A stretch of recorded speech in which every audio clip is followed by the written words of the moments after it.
This event has been organized by the European Union of Yoga, which was founded by Gerard Blitz and André van Liesbeth in 1971. And since then, it has grown, and it was also renamed from the European Union of Yoga Federations to the current name European Union of Yoga. Currently, this organization has 22 national federations as members across 14 countries in Europe. Its main goal is to set standards for yoga teacher training courses in Europe. And the courses that are recognized by the European Union of Yoga consist of a minimum number of 500 hours of a training spread over 4 years or even more. It is the most experienced professional yoga association in Europe. Every year, we organize an international yoga congress in Zinal in Switzerland, and usually it happens during the last week of August. This year, it will start on the 18th of August, and the theme is Prana, the force of life. The EY also organizes these online sessions like this one today, which are usually free, and they are around 3 themes this year. One of them is Prana, and today's presentation is also linked to the big theme Prana. The second one would be Tummo, and the third was Yoga and Social Responsibility. These lectures are usually for free. Nevertheless, if you think they brought some value to you, please feel free to go to the website of the European Union of Yoga, find the button Donate, and donate a little amount of money you think would be appropriate. These lectures are organized to give space to representatives, teachers, researchers, or scientists from various EUI member federations. And today we have the honor to have Mikoláš Bělík from Prague as presenter. He was delegated by the Slovak Yoga Association, and he has been studying this topic he brought to us, the Vastu Shastra, for long years and decades, together with Feng Shui. He is very much involved also in astrology, Western, Vedic, Indian, or even Chinese astrology. He even runs his own school of astrology and self-knowledge. Now he would like to present us Vastu Shastra, which is a science that is maybe not so well known as Feng Shui, but its purpose, its philosophy, its instruments, methodology, and also its benefits. So with all this said, dear Mikoláš, I would like to give the floor to you and to your presentation. And please, dear participants, if I may ask you again to switch on your cameras, it will be a more pleasant atmosphere, and then feel free to ask your questions in the very end. So, dear Mikoláš, the floor is now really all yours. Thank you, Karin. So, namaste to everybody, and welcome to the talk. You know the topic, and you could read the things about me, so I won't introduce myself more. And today's topic is called Vastu Shastra, which is connected. It's traditional Indian knowledge. Some people say science. Connected with architecture and design. And I just would like to ask you, just in the beginning of our talk, if you if you have some experience with Vastu Shastra, if you know about that it exists, and so if you could raise your hands physically, thank you for switching on your cameras, or Sophia, if you could raise your digital hand, if you know something about it. I just to adjust the level of the talk to you, and not to do some basic things or explanations on, or on the other hand, to do that, to introduce you some important principles before talking about prana and space around us. So please, could you raise your hand if you know about Vastu, something at least?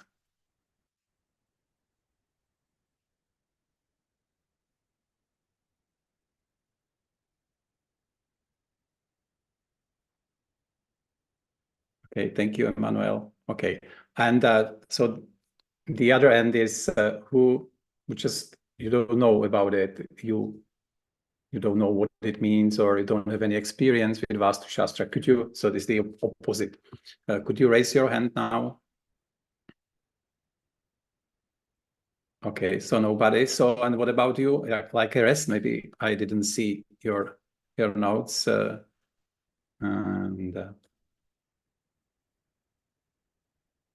Well, this is, the connection is very bad. Yeah, thank you, from Sophie. Thank you, Sophie. And so what about the rest of you? What about Marike and about Didier? You are experts or somewhere? No? I just, if you can give me some feedback, if you can write a message or to use your microphone even, that would be great. If you can hear me, obviously.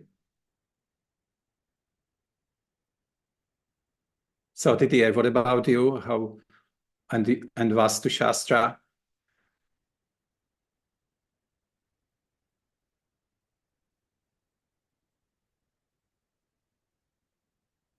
So no. So Marike, it meant nothing, Marike. When you said, so you don't have any idea about Vastu Shastra. Okay, thank you. Emmanuel, you are okay. And Sophia, could you write a short note, please, in a chat? How are you, and Vastu Shastra connection? Okay, so I will see soon, hopefully. And I don't know about half of you. Anyway,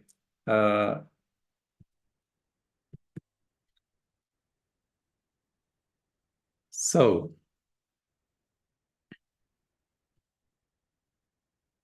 I will start the presentation. And when I was preparing this talk, I know that this year's subject is prana generally, and how to increase prana, make it vital in our lives. And Vastu Shastra is a great knowledge for increasing prana in our life. So, which I will explain to you. First of all, there is a Saraswati, like a goddess connected with Parvati, goddess of art, but also of science and knowledge. So she's very much connected with architecture, architects, and Vastu designers, as well as Ganesha, like a god, son of Shiva, who is connected with philosophy as well, and knowledge, science, and many other things. So let's go to the subject. And what is Vastu Shastra, or what it means? And Vastu Shastra means something like knowledge or science in Sanskrit. And Vastu has two meanings, or it has many meanings, but there is very important little thing which is very important, and is this A here. If it is short A or long A. You know, in Sanskrit they are writing in Devanagari, but in transliteration in English it could be long A, and with a little line lying above A, which means long A, like Vastu, and short Vastu is a different word. It's very good and very important to know and to understand the difference. So first is that long Vastu. It's written very often like this with a double A. Sometimes you can see with big letter A.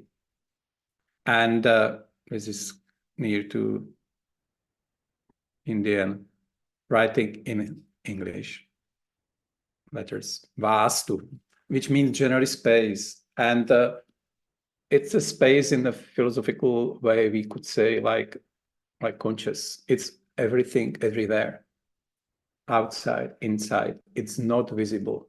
It's the dimension which is not visible, like and for our senses. And so the translation is very often done in the way that it is space. And Vastu with short A means object, subject, and it's a thing which we can, is a tangible thing which we can see or touch in a material world. So it's tangible thing, some kind of form, which became a form. It's very connected with philosophy, and which we'll see very soon. And it's a traditional, so Vastu Shastra is traditional Indian knowledge of space and architecture, and also a design, including sculptures, including even town planning, and so urban design and landscaping. So it's everything, it's there, design and all forms of it. Many people, they think when they start to know something about Vastu Shastra, so they are very much excited and are thinking that India has such a brilliant knowledge with which it has. And so it's there and everybody is using Vastu Shastra. And it's not like that. The normal people, I mean, generally, they think that it's something very old, which doesn't have any use today. It's like too old and not good for today's life. So they think that the people who are interested or even working with Vastu Shastra, that are a little bit odd. Yeah. That's the general meaning in India. And on the other hand, there are experts in Vastu, architects, designers, and they are working for big companies, even international companies from Western countries who are working in India.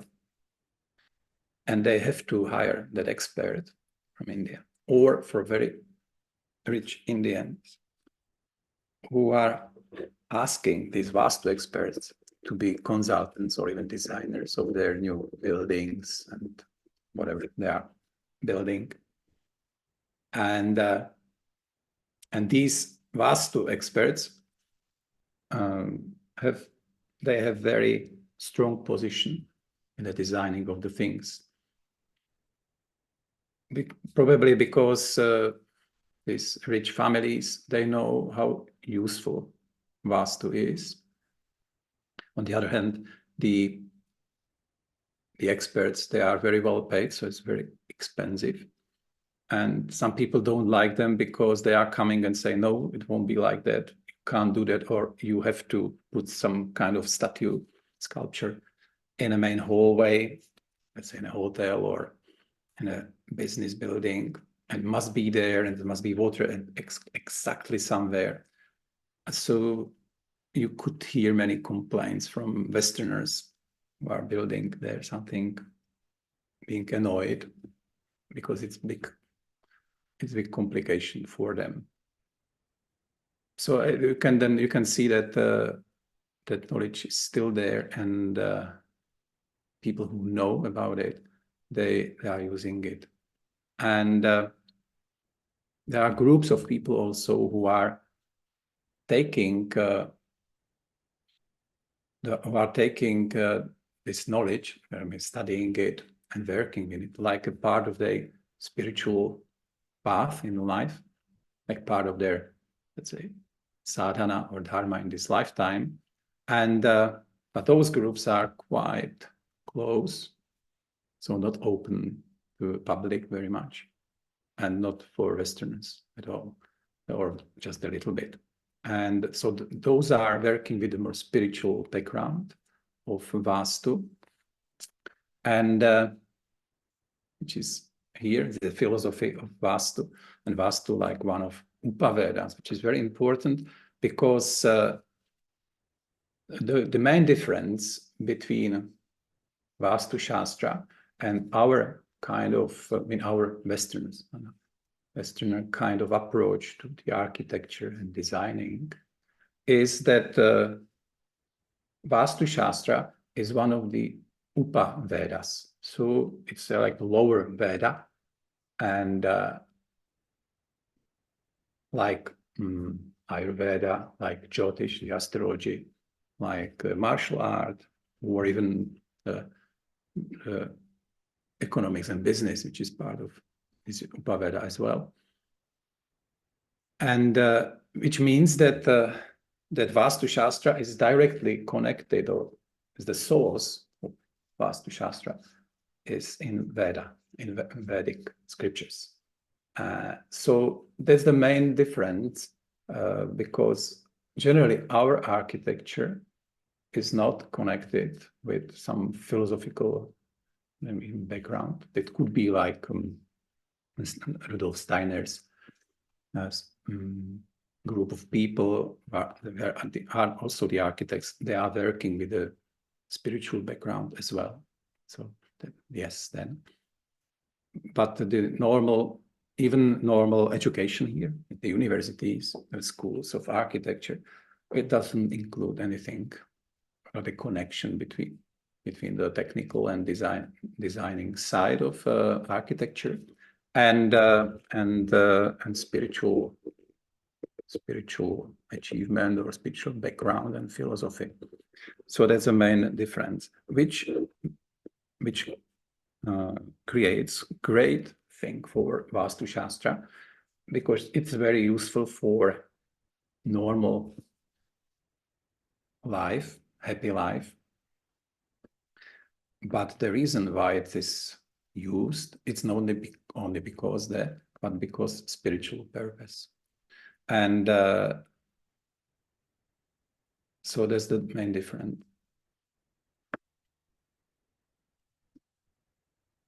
And when we are talking about purpose of Vastu, because it's coming from Vedic scriptures, it's helping to the people to not only to have better life, happiness, and nice feeling, harmonious space around, a lot of energy with prana, yes, but that goal is to have it is because the spiritual path. So it's helping to the people doing their sadhana, following their spiritual path, to have enough energy and calm mind, peaceful mind, for studying, for practicing yoga and other things on their spiritual path. So this is the main purpose of it. And the side effect is that normal nice effect of architecture, good architecture, which we'll see soon. Here is a little scheme that the thing is that the Vastu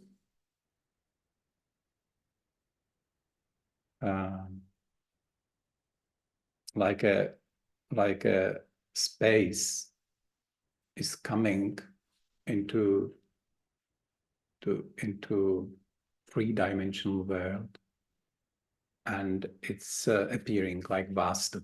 So it's like straight connection.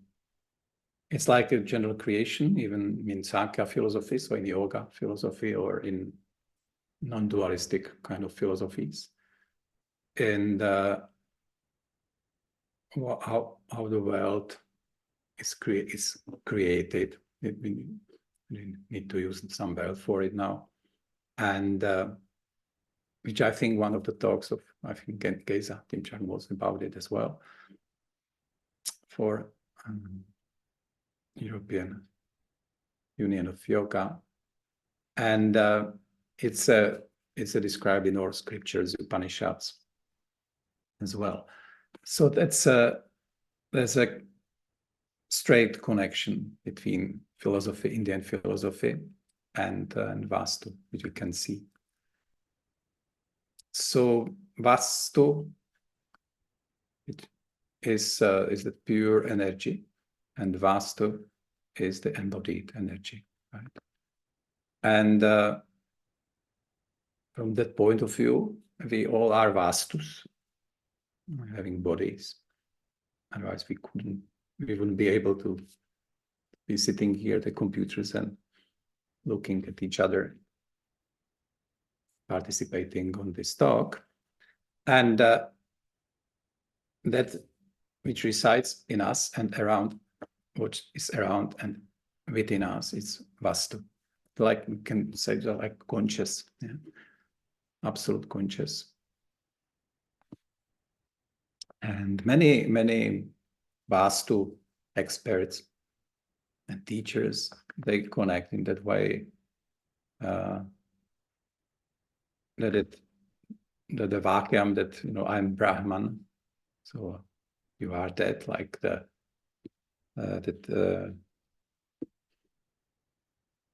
Jivatman and Parabrahman are the same. So is that kind of approach for Vastu, so that we could say, use some words for that, even they will be precise, like it's that universal conscious is reflected in the material world and is appearing like, so through Maya, we can say, it's appearing like a subject which is form and name. Yeah. And that's what Vastu is working. And that's the main difference between Vastu Shastra and normal Western architecture. I like that.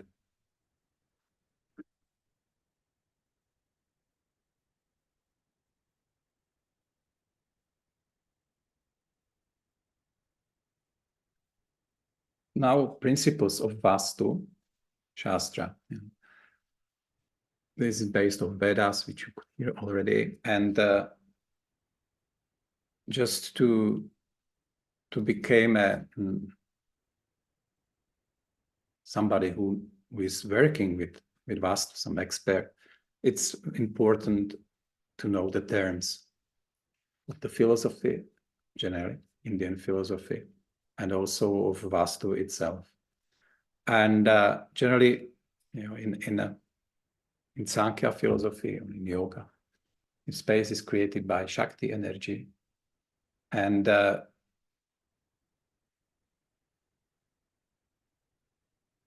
we are, on one hand, like a human being,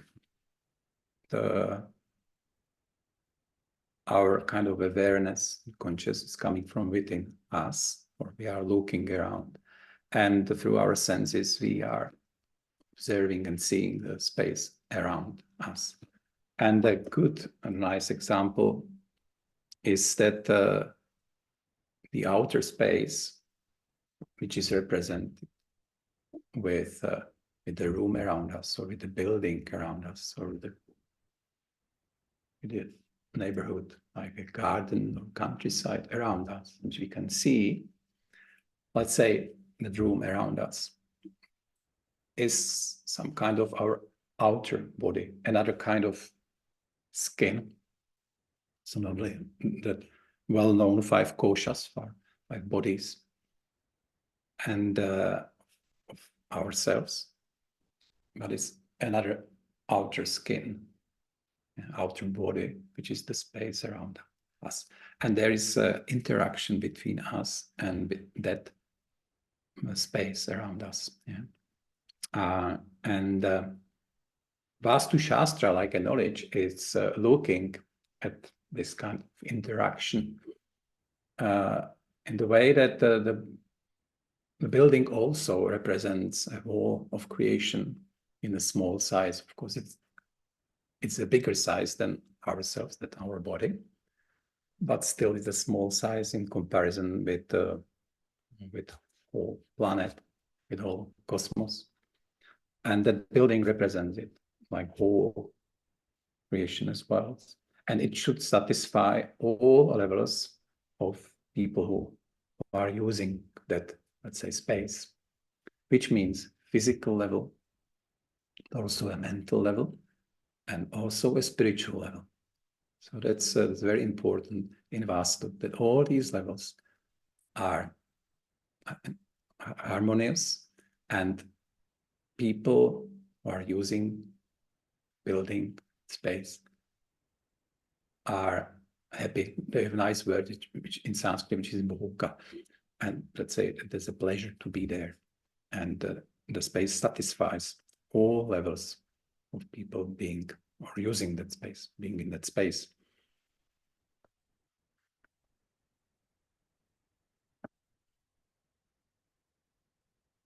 And the traditional view of architecture is very simple. And today, the application is about combining simplicity with contemporary perspectives. And Vastu creates a functional, but yet beneficial or a happy space. And it works with some kind of instruments, like with shapes, with form, with colors, with symbols. And very important in Vastu is because it's in a material world, so it's a tangible thing which is connected with a material world and with time. And in Vastu are very important proportions of every subject, every object, even a small thing, small statue or cup.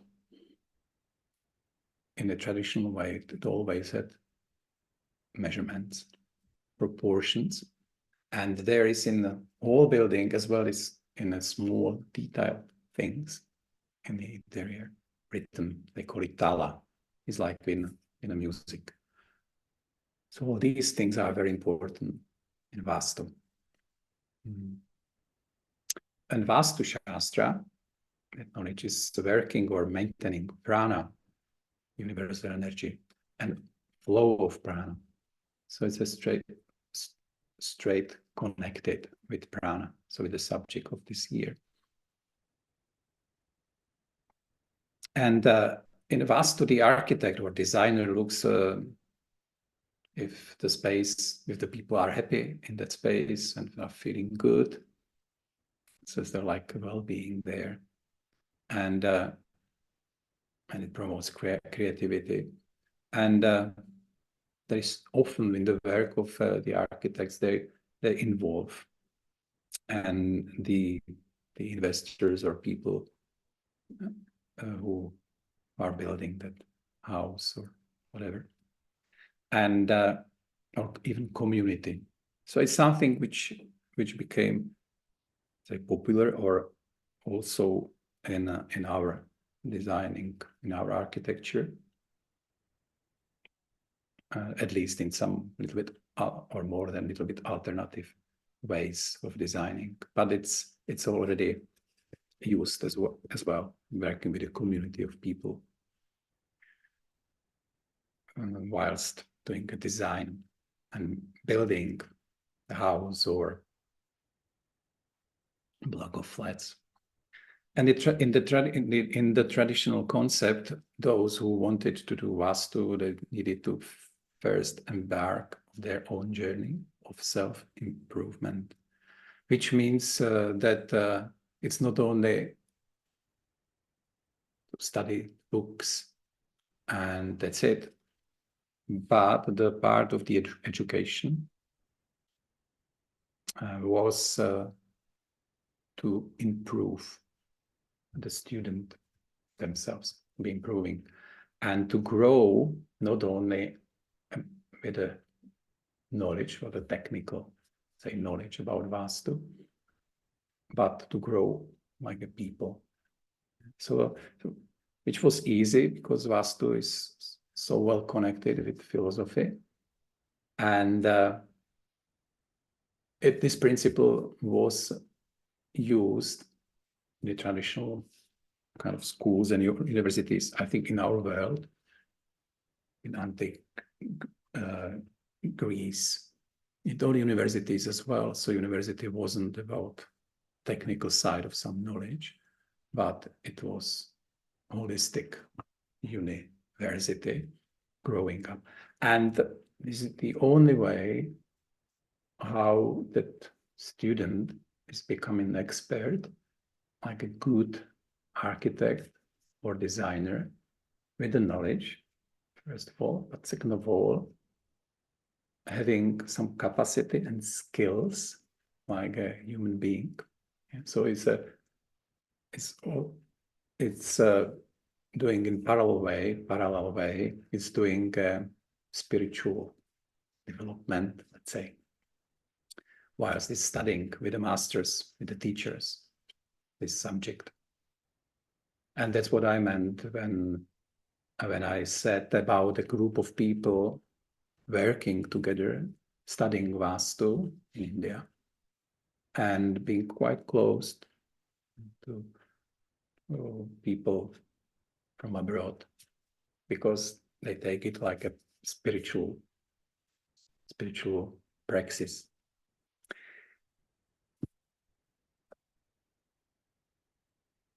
And what's a good result then, or the effect, is that this kind of person, or an expert architect or designer or sculptor even, is involving and, let's say, transforming society through his or her work. And the impact of the space to ourselves is huge. It's really something which involves us very, very much. And when we would look,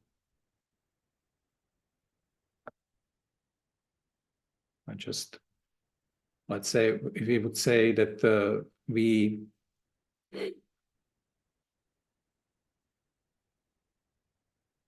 that we are like ourselves, if you wouldn't see it, just tell me, I would do the drawing quite bigger, right? If this is a human being with some center, and we are just experiencing things around us, right? With our senses. And so when the outer space, it's a room or whatever it is,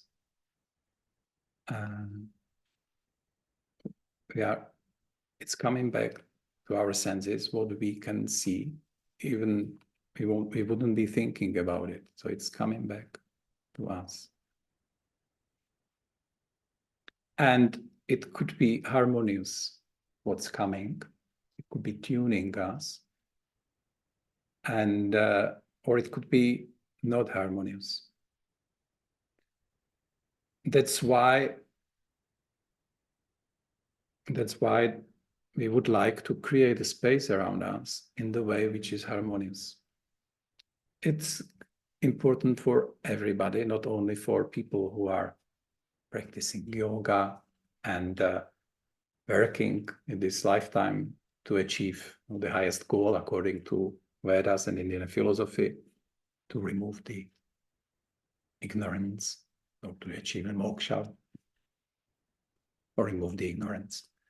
And for those people, it's absolutely necessary that the space is harmonious, which is the main purpose why the knowledge is here, the Vastu Shastra. But also, let's say, for normal, average people who are not involved in some spiritual praxis at all, it's important as well, because in the scriptures it's not said, well, the only reason why we are creating nice and harmonious space, and that's why Vastu Shastra, like a knowledge, is here. The only reason is that spiritual development. I say this, well, and there are also the effect that there is a nice feeling of the people. People are happy, satisfied, even in the material, in that level, and they feel happy.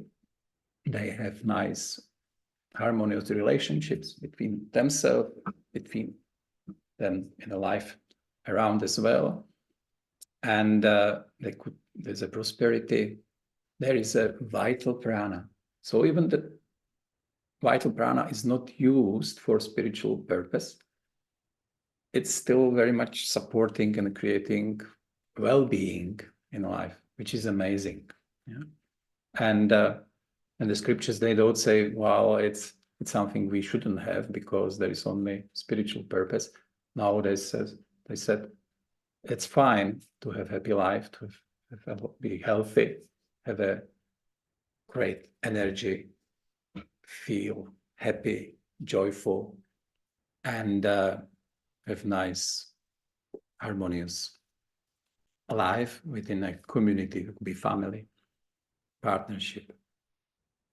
And that's absolutely fine. That's how it should be. Yeah. So there's a nice effect.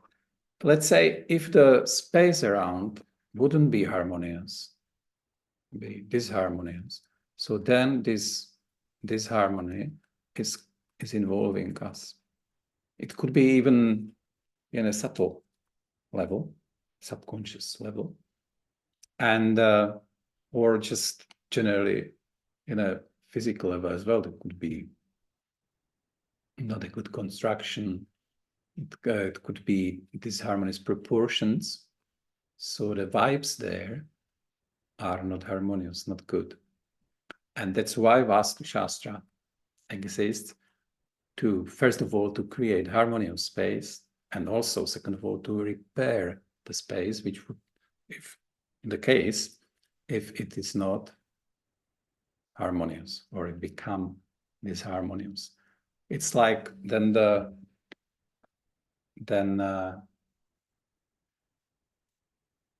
architect or designer, they became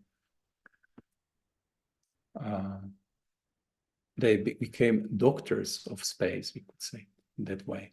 So they look what's wrong, if there's already space exists, that the house exists, and people who live there are not happy or healthy. So it's like a doctor is searching what's wrong, doing all techniques. It's not only looking at the constructions, but also measuring the things, doing diagrams, asking people where they were born, doing astrological part, and then coming with the way how to heal that space. Yeah. So doing that kind of work, being an architect who is using Vastu Shastra, it's really, you could feel after a while that you are doctors or healers of the space then. Yeah. And the difference, I would say, between those who could heal that space in some other way, because there are many ways how to harmonize the space. And Vastu Shastra is one of the ways, which includes, I would say, everything for that healing, even working with the subtle levels of energies. And people who could be consultants and even knowing Vastu, like some techniques from Vastu, there is a big difference. And it's like difference between an Ayurvedic doctor and somebody who knows Ayurveda is working nicely with it and say recommending some kind of herbal tea or kind of massage, which is fantastic. That's fine. But there is big difference because that doctor is also not only Ayurvedic doctor, but also a doctor. So has all knowledge, technical knowledge, was studying also whole medicine, including technical things. So the same is with the architects. That architect is expert in Vastu Shastra, but also it's an expert like normal architect, so knows the constructions, knows the study, how to calculate everything, knows the new materials, new technologies, not only old ways. And plus knows Vastu. So that's then different, because people need to be studying that subject. I mean, so the technical forms and modern forms to be working with it in a professional way. But this, I think, it's valid for all kind of work, especially when it includes some special things like Vastu Shastra or Ayurveda, and definitely it's valid for yoga teachers as well. Generally, yeah, they need to know things about the body, everything.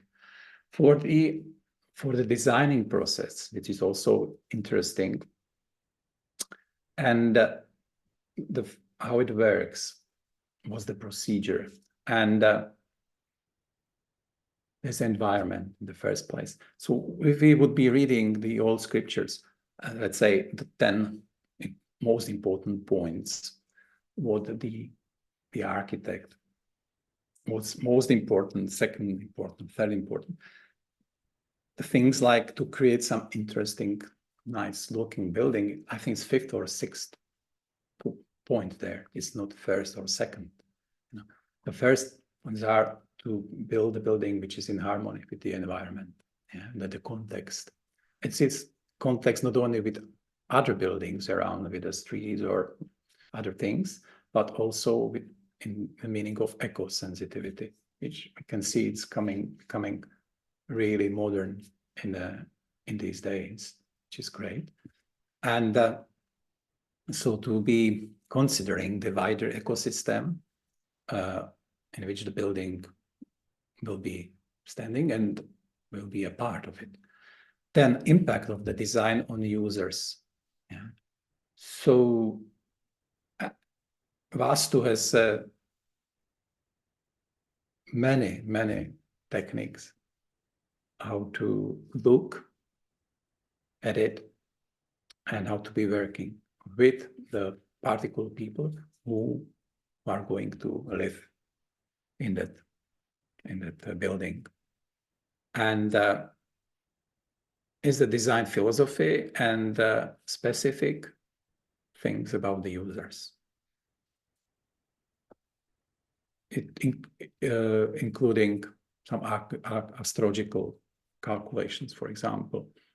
So it's a very personal thing, how probably it should be. And many people then say later, well, it's called Vastu Shastra, but how normal architects should be, yeah, to be talking with the clients, come to know them more, yeah.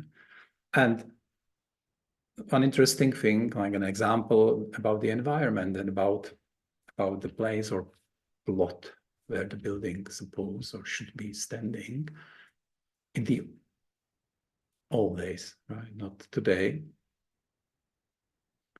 There's a scriptures there is written that the architect or designer got a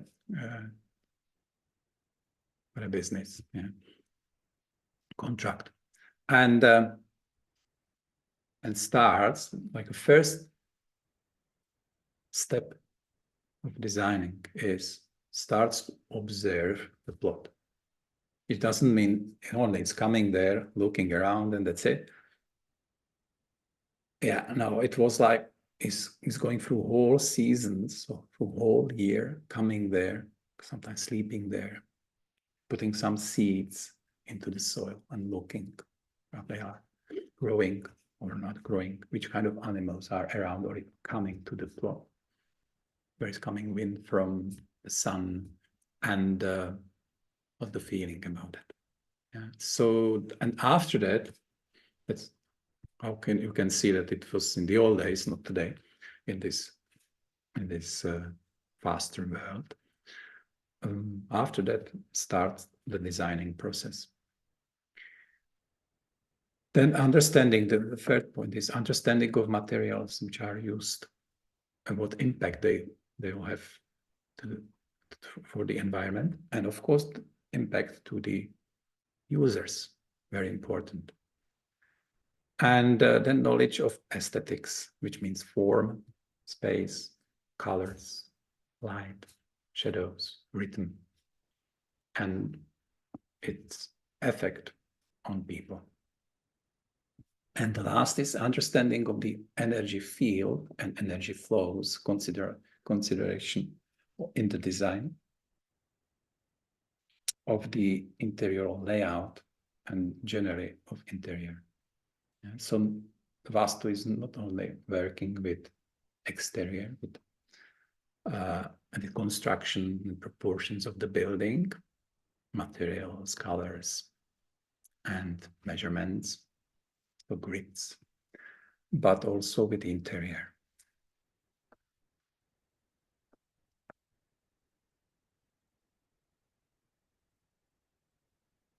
So the approach of Vastu, the instruments of Vastu, Vastu works with grids, with fields, with the energy grid, as you will see.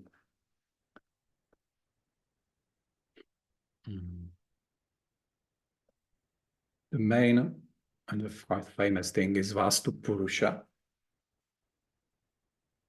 and which is a deity of the plot of the building, which is lying on the back, like here you can see. And this is ideal, the square layout.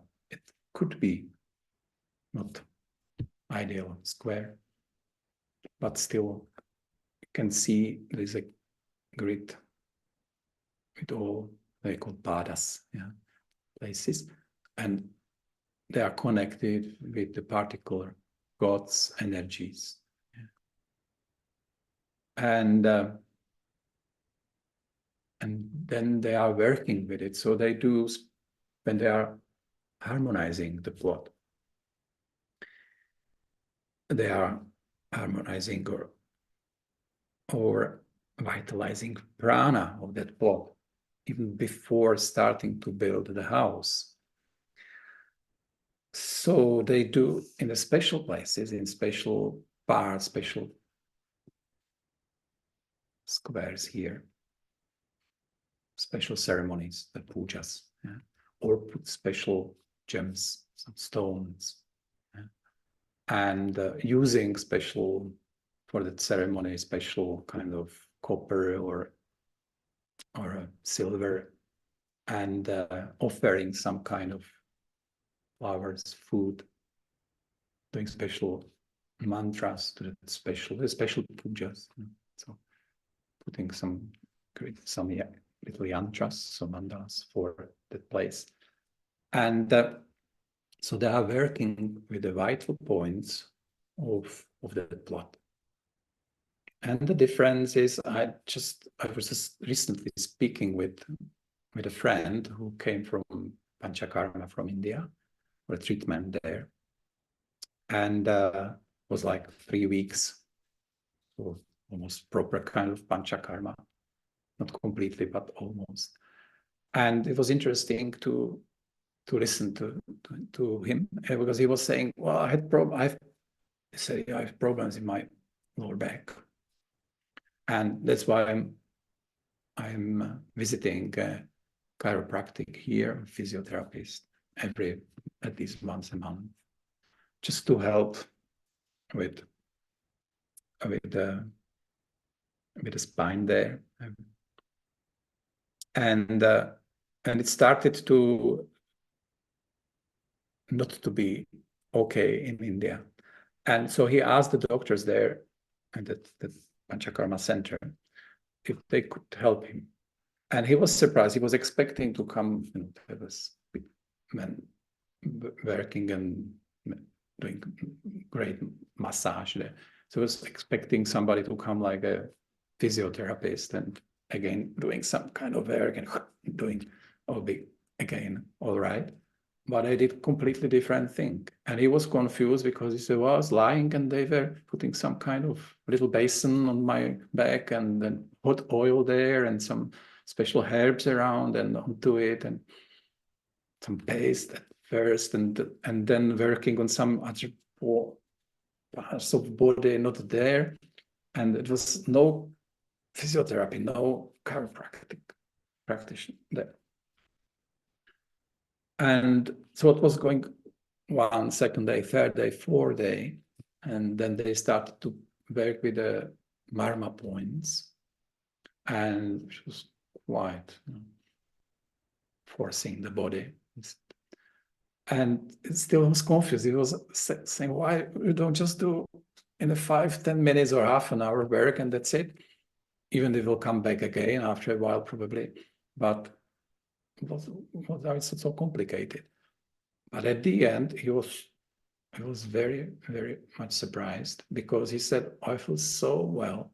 And I came back and it's working. So the body is still going on and he doesn't need to come to see the physiotherapist for that purpose. And it's like with the blood, when was I or we, because I was studying with some other people there as well, they're asking, knowing Feng Shui, the Chinese kind of Vastu Shastra, was working with the geopathic stress and having some kind of rods and finding the dragons, dragons lines of energies.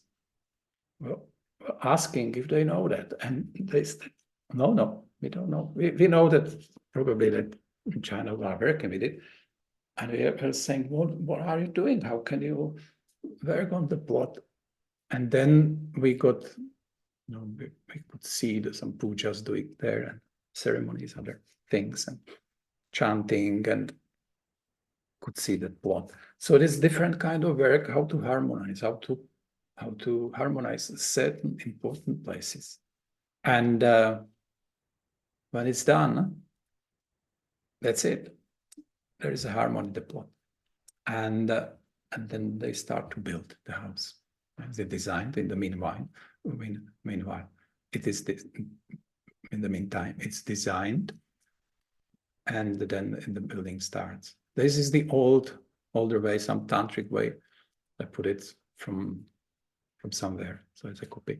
And but I think it's very, very interesting. I think it's from Nepal, from 17th century. So it's a kind of Vastu Purusha, I can see. That's God, and there is a tantric way with the energies. Yeah.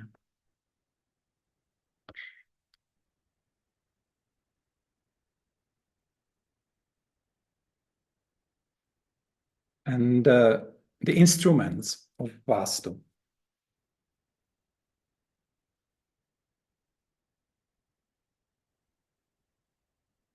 And as I said, it's working with a grid, right? The grids are either odd or even numbers. The odd numbers are good for normal settlements and like normal house. And the 9, usually it's 9, is more, it's considered more to be used for public buildings or spiritual purpose. What's interesting is the other instrument are shapes of the buildings.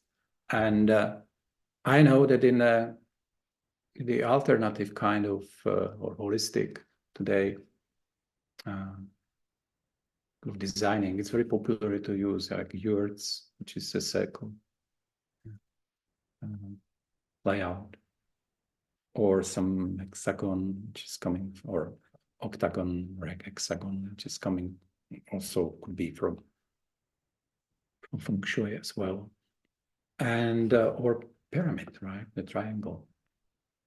What's interesting again that there's a pure statement in the scriptures, and also the teachers in India, they say it as well, that the best shape or layout for our houses and daily life? Is it a square or a rectangle shape?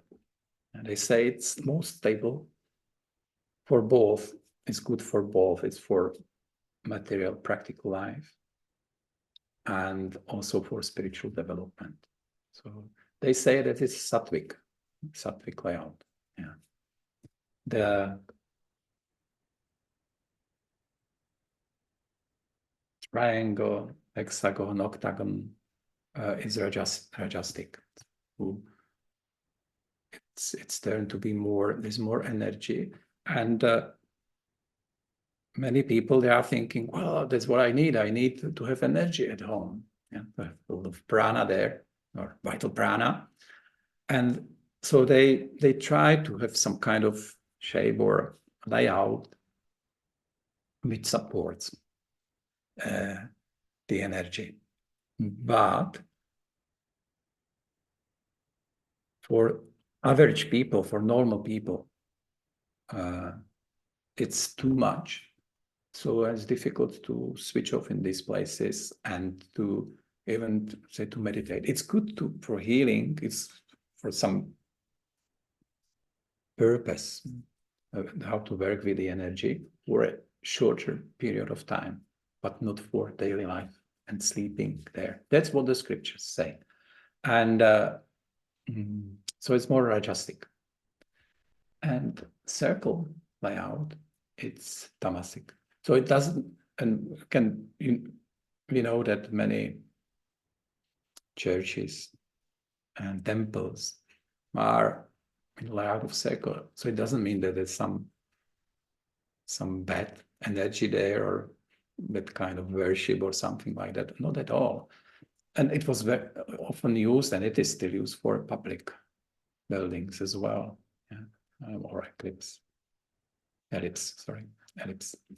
And so I say tamasic, but tamasic doesn't, in this way, doesn't mean it's bad. When it's well done, well organized, it has a very powerful energy, but we need to be very careful how we are using that space.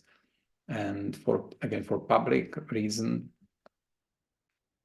there's a lot of energy inside, but it's important to be watching the general harmony in the spaces. So that's interesting. I think this, especially because I know how many people are looking for pyramids to live in them or some kind of yurts to live in them.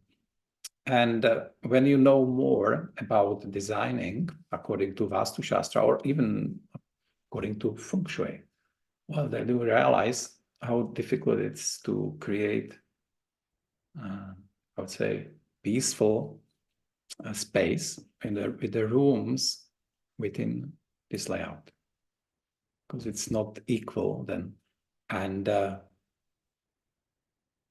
it's very difficult for normal people to live there. It's not practical. Yeah. So that's what they say. Here you can see it's 929, the plot again, and these are the vital points, like marma sthanas, so marma points, vital points, which are crucial or very, very important for work with prana. So they are very sensitive. So it doesn't mean we must push them a lot because that's great energy. Then we have to be really careful how to work around them and how to make these places healthy and, let's say, happy and healthy, yeah, and nice.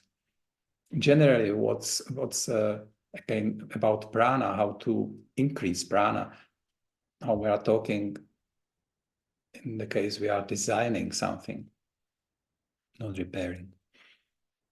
So this creates, there should be that the columns or the main walls, or generally walls, but mostly main walls, shouldn't be, those lines. Yeah. And the most important place in the building is that central point, which is Brahma Sthana, so Brahma point. And they say also it's connected in some way with Brahman, so that's the universal energy or being. And but with Brahma connected with the creation here, we were talking about Vastu, and Vastu, that the subject or created here, it's born or connected, or it's a manifestation. Let's say it in the way of yoga, Sankhya philosophy. It's a manifestation of the universal energy. And so this is very important point. So if you don't know, you could check in the layout of your flat or house, wherever you live, or even each room, but especially a house, or a plot if you live in the house. So, and that doesn't matter if it's not square. Yeah. So just find that central point, draw it, and check if this point is free. It's nothing bad there. The worst thing you could imagine would be a toilet, something like that. But still a big column or crossing of the walls there is not good. That space should be a little bit open and nice, and they put around that space something really nice. Could be nice statue or a picture, could be flowers there, or lit candle, something like that. And it should be a really nice space. When you are thinking about all kind of layouts in the whole houses, not only in India, when you've been in Greece, for example, some old houses, you will find the same layout. So that first of all, it's the essential part of the house is empty. Usually the house is around something here, and it's empty. If it's not like courtyard inside, this space is, again, it's empty, and it has some kind of, you can see up, sometimes there is a little tower with coming light from above, or the staircase could be around. And so it's a little or big hole here. So that they had to know or feel, or both, that this place is important. And the Vastu Shastra says this directly. So it's one of the most important things in the layout and in the house. So we could easily check it. And each direction, another thing that the Vastu is working. So not only the grid or grids and each place there, but also the directions. Each direction is connected with some kind of energies, or also part of that layout, then not only direction, but part inside of the building. Yeah. And so there are the gods here, like Kubera, North, Ishana, water principle, Northeast, Surya, East, very important, vital point in Indian philosophy, which needs to be at least in some way to be open. So check your East direction. And there is a little thing which makes everything sometimes makes, or more than sometimes, more often complicated. And everything here you can see it's directly, the axes are north, south, north, east, west. Yeah. But when you are building a house, usually it's something around, and you can't put the building in an exact position to follow purely the directions north, south, north, and east, west. They have examples which directions is a little bit more moved, and the layout. They say, oh, it's not perfect, but there are some examples which they are fine, and some are not good. So it's important then to look at it, and then the expert, the designer, should know and adjust everything to the plot. What's nice about Vastu Shastra is that you could see or find some experts who will be very direct, very stubborn. And I say it must be like that, otherwise it's completely bad, because the scriptures say, well, it's just this direction, south, north must be that way. And if it's moved, it's completely wrong. Yeah. So you can't be flexible, and it's difficult, and in these days, because there's not very much space on the earth, I mean free space, especially in the areas where we live, or in India as well. There's still bears there. And so we can't be choosing empty field and just to turn the building exactly in the right direction. And but what's nice that the good teachers, Vastu Shastra teachers, they say you have to be really practical. And they say you got different climate here, which is true. Yeah. So maybe some parts of India, somewhere in the north, maybe higher positions could be a little bit closer to our climate, but the rest of whole India is completely different weather and everything. Yeah. And that's why the south direction is connected with God Yama. So from yoga and Indian philosophy, there's a god of death, but also of transformation, we have to say. To add straight, we can be thinking why, and it's not recommended for a living room.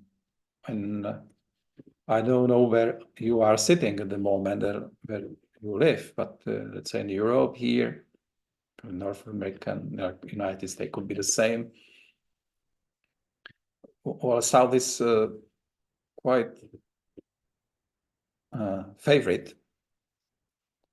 Why? Because there's a sunshine there, and which we like, and it's enough light there. It's nice to be looking at the garden there. What's that different? In India, it's so hot, not only in these days, but in the past as well. So it wasn't, for them, it wasn't the favorite direction. And the worst or the most difficult is southeast with the Agni, fire. So usually they put the kitchen there because there is the fire already there, and they can be working with this strong energy, but they don't like to put there some living room or bedroom. And as I said already, the eastern direction is very beneficial, and you can check your house if you are getting at least some kind of light from eastern direction. Yeah. It's like with yoga, when you start with Surya Namaskar or with meditation prayers, you're facing usually to the east direction. It's very beneficial because, again, the life energy is coming from that direction. Is the meaning of the directions. Soma Kubera, which is north, is connected with something it's a Soma Kubera. It's about wealth as well, which is interesting, also about healing. So it's a very auspicious, good direction and part of the house. Even it's north, again, no light here, or very much sunshine. And should be northeast here written, like north looks. So they got this Ishana, the water, connected with the water bit, and is the nutrition, energy. And the Aditya is the sun, you probably know the Sanskrit word, life energy, learning from east direction, southeast, Agni, kitchen of healing spirit, meditation, not bedroom at all. South is Yama, life and death, Dharma Raja. This is connected with Dharma. It's very important transformation, kind of part of the house and energy. Southwest is interesting part of the house. It's connected with Pitru, with our fathers, grandfathers, and ancestors. And it's a great direction and great part of the house connected with wisdom, but with a system, but the person needs not to be trapped in the system and in some patterns of ancestors or some kind of structure. thinking and life. It is a great place for when it's about some business building. It's great for the main office of the chef, of boss of the company. West direction is Varuna, again, it's like water, creating energy, creativity, unknown power. So it's very important to have it under the control. Otherwise, it's really not good. And the value energy is connected with the northwest direction. And that is the energy of this destruction, mental structures in a bad way, but also in a good way. Yeah? Intellect achievement of the goals. So that's a general, very in a nutshell, meanings. Here you can see both its directions, the house. You can see Brahmasthana here in the middle of the house, and there could be like staircase around, or so that's ideal. It's something with of analyzing, of consulting some flights here. So sorry, it's written in Czech, but northwest and north you can see in the English letters. So that's a different kind parts of that house. Another flat here. Yeah, and it's just working with it. There's another with some colors from big, huge house. The other thing is the proportions. What's interesting that the proportions are in the building, they are in the layout as well, and so the thala, like the measurements, are the same like in the body. Yeah. That's very interesting. Again, sometimes it's divided into 9 parts. Sometimes in some kind of architecture they are using 8 parts or 10 parts on the body and also in the building. So there's a straight connection with it. The colors, which is another big part of designing, and the colors make such a big impact of ourselves, a huge impact. And again, it's also connected with prana. The colors are okay, used in a nice way. Traditionally, they were using just some colors, not very much, and they were completely natural colors. Today, they, like in whole India, they don't mind about it. So there are big range of colors and synthetic and other. But the original ones, they were just 5 at the 6th with a black color. And the pancha, 5, yeah? Yellow, red, white, green, blue. Yeah, they didn't use black, but black has some kind of meaning as well. Black blue was like a Krishna color, and gray blue, rain, cloudy, and deep black. So they were using like the blue kind of colors. And blue was light blue, dark blue, and yeah. But it's today it's a mess. I will show you then some kind of books at the end and good teachers. So I just put it from Sashikala Anand. So in a nutshell, the red color, aggressive and passion, white, used in the traditional paintings of purity, color of purity and piety. And there's some special meaning for widows in some contexts only. There are blue, water and sky, and vastness and eternity. It's very much spiritual color. And it's color of the Devaloka, the astral universe, and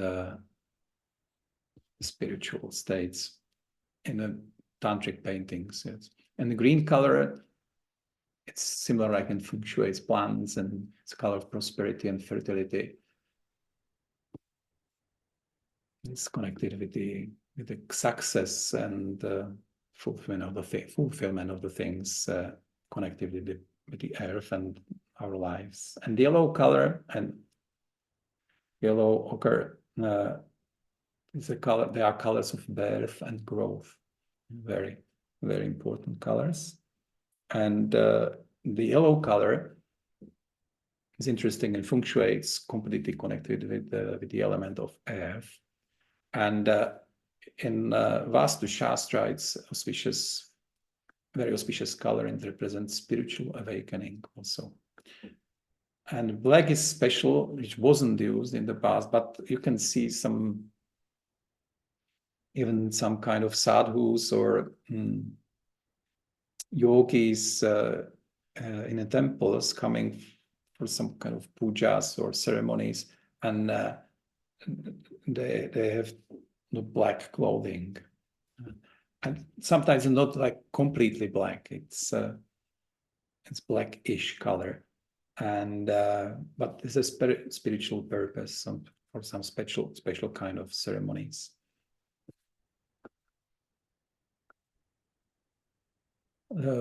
What are benefits of Vastu? As you could already hear, it's about having energy, good feeling, and good vibes. And there is so there's something we can changing in a physical way, and it's like with the diet, with the nourishment. It's something we can involve, and it is a huge impact to everything, for meditation, yoga. It's the same as with the space. It's outer thing, out of us, but we can physically change the things, adjust them in harmonious way, and it's working. It's like eating some harmonious sattvic food. It does its job then in the body, and it involves our even mind. And so it's said that a Vastu house, it's like a shrine, it's like a temple for people, for users. So they are uplifted.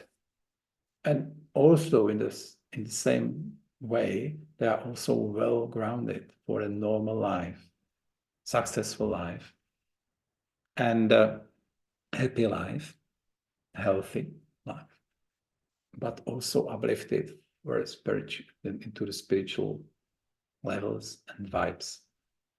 So we can be thinking and how it is, because we are perceiving the space around us. So every person is like a center. It's not like the space is saying hello, hello, and it's the energy coming from there. The energy is, from this perspective, is coming from within us. And if we wouldn't be thinking about the space around us, we'll be asking somebody who knows how to do it, or thinking ourselves, which is the best way. Anyway, it is very easy then to read from the space around us how the users or people who live there, how they are. Are they healthy or unhealthy? Are they nice or not nice? So you can easily see on the environment, very easy to read it. And but because we can change the environment, and that's why this knowledge is here, so we can help ourselves for whichever purpose, to be more happy and have more energy for a happy life, be healthy, which is fantastic, amazing. Or these things, plus using that energy power, prana, vital prana, for our spiritual praxis. Yeah. And then, because it helps us, and then it's easier to do yoga or to be working of ourselves, then of course we can still make better space, better vibes, and it's involving more and more. It is a nice process. We had some talks in India while studying with the teachers there, how the space involves us, and the observing and sensitivity of the designer is very important. That's how the training or studying is also led or done to develop the senses and the ability to perceive the environment around, because without that it's like to be blind for a designer. And we had talks, how is it when we build a nice house according to Vastu Shastra in a great proportion, great materials, and some not nice people come into that house? What's happening? And the result is, well, the house is working in a nice way to harmonize those people, but when times is going on, the house will start to lose and be changed, being dirty and not maintenance and bad, and the vibes will be changing, unless those people are trying to be better. And generally, those people don't like that house, don't feel comfortable there, and they change the environment according to them, which means that house even is in good proportions, but in interior, it's getting worse and worse. And the other way, it's interesting as well, the house is not built in a good way. Then the question is there, then how much it's not good. But let's say it's not completely bad. And when the nice people are moving in, so what's happening? Of course, they don't like it at the moment. They can like the place generally, the plot and the environment around and everything. But the house is not good. And they say, well, we need to renovate it. We need to change it. Usually they feel like that. And they start to work on it. And they change the house in the way that it becomes, in the time, it becomes to be much nicer and better house with the good vibes. Yeah. So let's say the most important thing are people. Yeah. And but the involvement of the environment is definitely there. That's why it's so useful to use that knowledge and to be working with the space around us, just to support everything what we like, just to be more vital, to get great prana, harmony for all levels of our life. And talking about yoga, there's a Sri Yantra in the 3 dimension. And as you could hear already, there is this direct connection with the spiritual growth, spiritual path, and space around us with Vastu Shastra. So that's why I would say why it was developed. And when you can imagine that space, even you would be doing the prayers there, and some ceremonies or mantras, chanting mantras, playing nice music, good vibes. It's a great thing for that space. And usually if the space is not perfect, you feel, well, I would like to change this or those things, and it's becoming better and better. Or if the space is not working completely well, then it's the time to ask the doctor, the designer or architect, to come to check it, including the people there, and to find the way how to harmonize it. So it's like with everything. If we have good food, it's a big support for a praxis of yoga. If we have good environment around us, created and maintenance, it's a fantastic support in yoga. And it's easy to study more there. It's easy to meditate there. and to practice.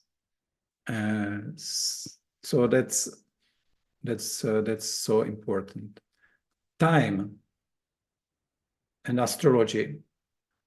Jyotish is the Sanskrit word for astrology.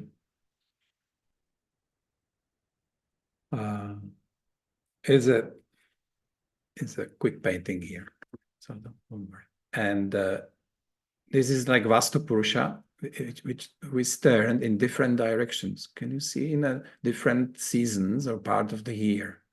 Yeah, those directions are not 12, but 1, 2, 3, 4, 5, 6, 7, 8.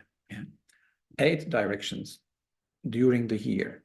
And this is a shape or chart for South Indian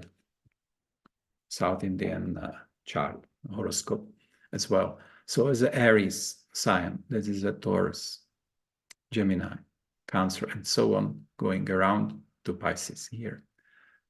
And they say, was the auspicious time for starting to build a house? I mean, the first stone, putting the first stone, we say, of the house. There are those when the Vastu Purusha is one of 4 main directions. So it's the time when the sun is going through Aries or Taurus, Cancer, and Lion. Then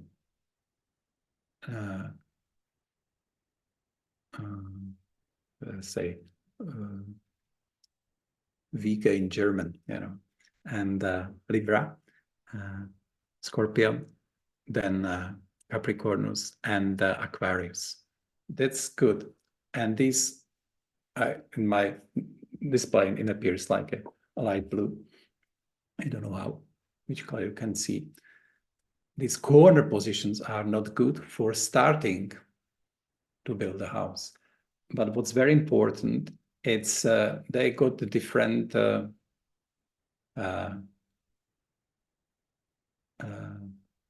they use sidereal position of the sun and other planets. We in Western astrology are using different kind of position, and there is a different which is called Ayanamsha, and which is slightly changing. So it's important to use in Indian astrology the sidereal position of the planets, of the sun in this way, and which is roughly just around our 15th of April is beginning of Aries, 15th of May is beginning of, so it's the mid of the month. It just roughly could be day less or more. So you need to check the day almanac, the day timetable of the sun, in which sign is going through. Yeah. And also what the architect does, I mean, then the architect has to know astrology, the Vedic astrology, at least something from it. He's calculating your nakshatra, so it's like moon, sign. It's one of the expression or words for it. And where moon is, then it's calculating the ayati in Sanskrit, which is some number, the proportion of yourself. And then it's calculating together, that ayati is calculation together with the proportions of the house, either it's standing or it's designed, is in a process of designing, and the plot. It's not easy calculation, but then it creates a special grid with some proportions scale, which is in harmony with yourself, right? And so that's then the astrology can say exact day, in which part of the moon is it done, and other constellations, which is important for starting the building and processing. So Vastu and interior is the same like the building, the same principles are working with the little things. What's interesting about sculptures, they use the proportions of the sculptures as well. So everything has the padas, the proportions. So every item, then especially when it's some statue, or even a little tiny thing in the house. In the old days, it was in proportions, in this scale, harmonious scale. But not today, when you buy the things in the supermarket or whatever. But in those days it was. And the sculptures were trained in the Vastu Shastra. They were shilpins, like working with sculpture. And the traditional form of sculpturing and designing all things. So and they're creating all things in the proportions. The town planning and Vastu, you can see whole town, the structure, again, like a plot, but it's a whole house or village. There were different areas connected. The central was like a Brahma going, and for some more spiritual parts, then parts connected with normal people, normal ordinary people living there, and animals, and some storage places and were around. So everything has a structure. Maybe you know that and it was the same in our history, that the part of the town was, let's say, the goldsmiths were in one part of the town, all of them, and then and the carpenters one part of the town, and people in the clothing one part. So they're all together living in 1, 2, 3 streets around each other. So it was put where they were. It was according to this layout. This is the Srirangam layout. And you can see it's everything that is the spiritual. And then Brahmasthana, it's the whole area here in the temple. And what I would like to say at the end, some books. This is Stapatya Veda for very famous Ganapati Stapati, who was a big scholar and teacher in India, and who came with Vastu and did a very big research, and it's very popular and famous. And this is Sashikala Anand, very important, so spiritual way, teacher and architect, as well. Is her book about Vastu, very good book. Her more book, which is with more pictures and photos, but very nice as well. And there are some books, special books for engineering, and that just kind of say literature. I like to show you this Ganapati Stapati and this the Sashikala Anand. So we're very happy and blessed to study with her. So that's it from my side. So please, if you have some questions, please ask. I hope that you could understand the things, and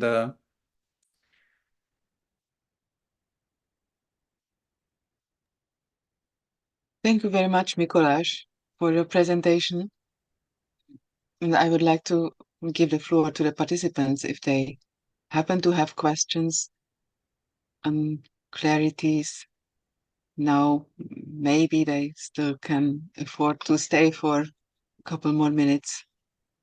I just wanted to say the answers. That subject, whole subject of Vastu, is a very large subject, and as you could see, we just went through the important principles and connection with the yoga and prana also. And when I was preparing it, I was thinking that if there would be interest, and I don't know about the subject for next year, what will be for the talks and the subject for the year.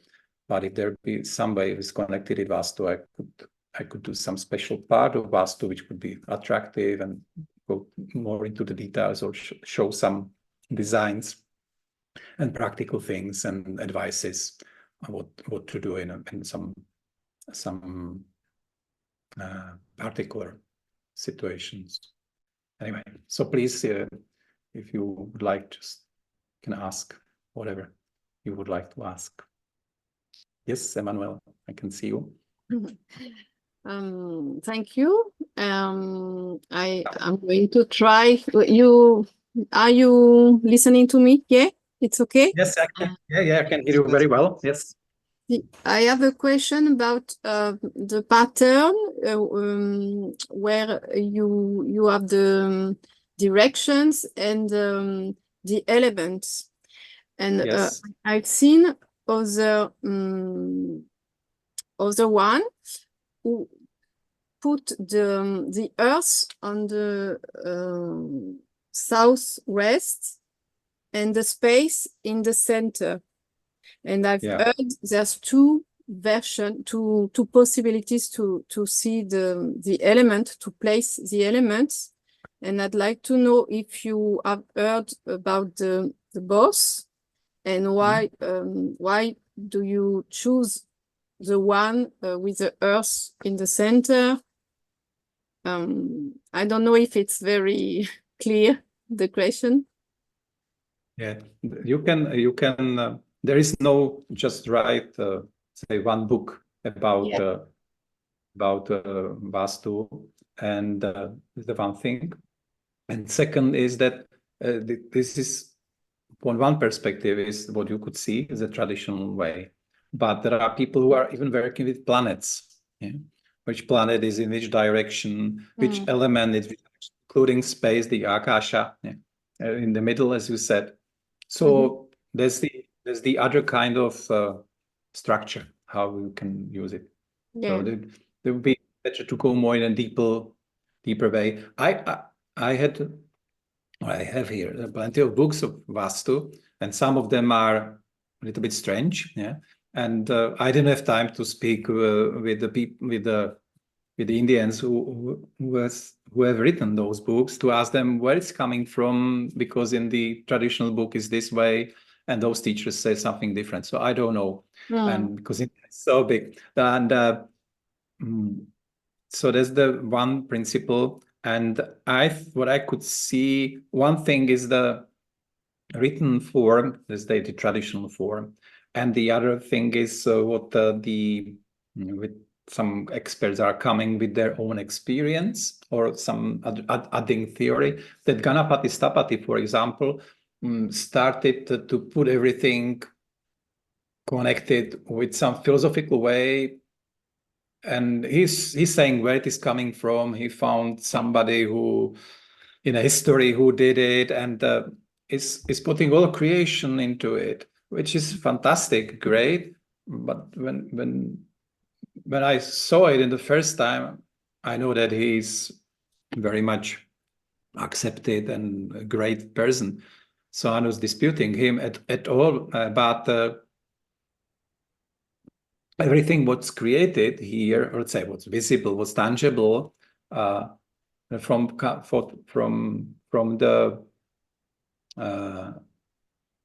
the point of view of Indian philosophy of Vedas, it's asat. So it's like, it's not sat. Yeah? And so the Vastu Shastra is working with the material things. So with something which is purely material. Yeah. It involves our other koshas, like Annamaya kosha or Vijnanamaya kosha, everything. Yes, in some way, but it's tangible. So, and from the Vedas or Upanishads, what's tangible is not it, right? It's not it. So if it would be lost or stuck in the trying to fix everything, put everything just in the Vastu Shastra theory, it's still, from the whole perspective,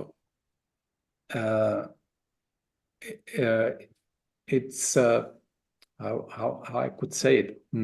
It's leaving that person who is doing that studying and inquiry and theories and everything. It's fixing in this world, right? It is samsara. It's still from the samsara. Yeah. And so I was.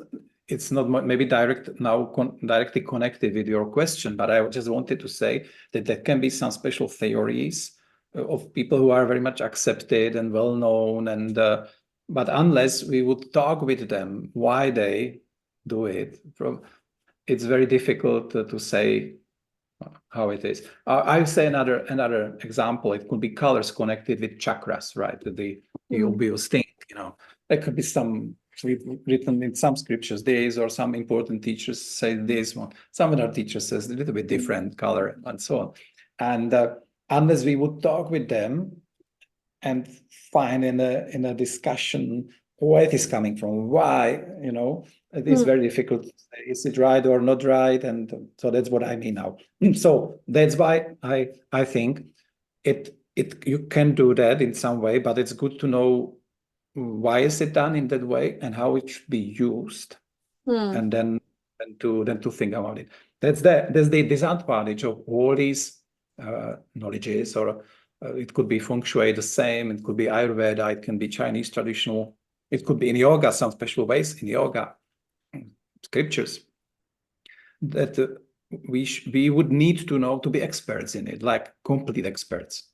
With the whole background, studying, knowing Sanskrit and studying the books, speaking with the great teachers, and just to really know it, including that connection to Vedas. And then we could be maybe saying, well, it's wrong, it's not, it's good, it's not. And we are pretty much limited with our sources.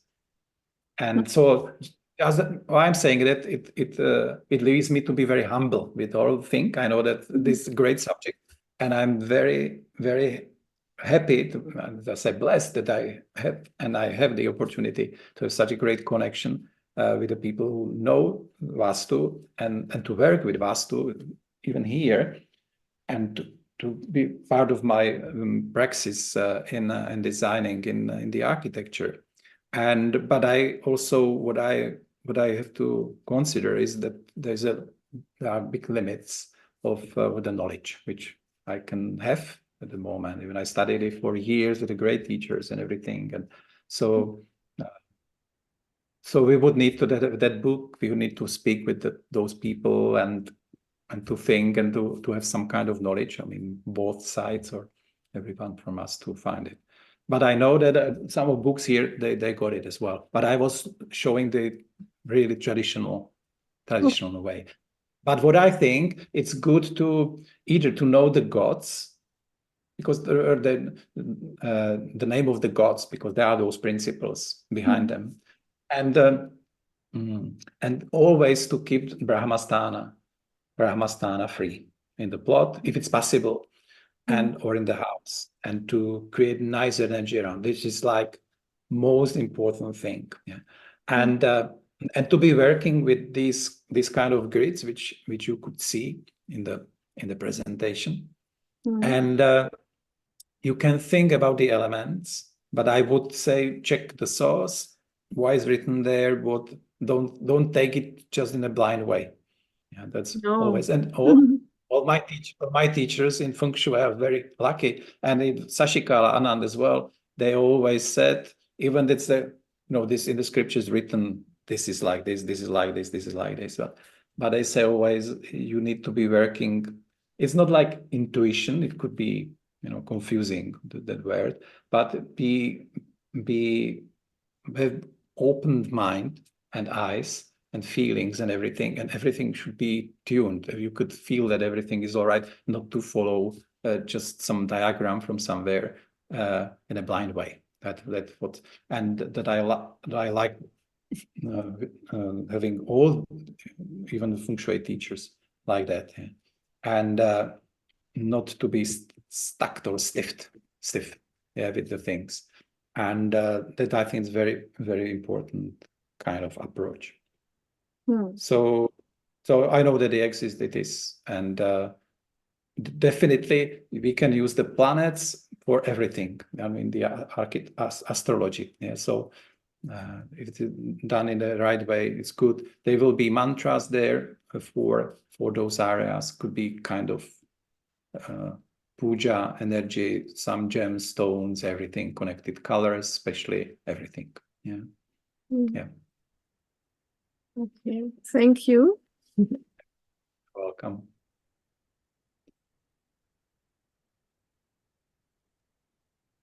Are there more questions for Mikoláš?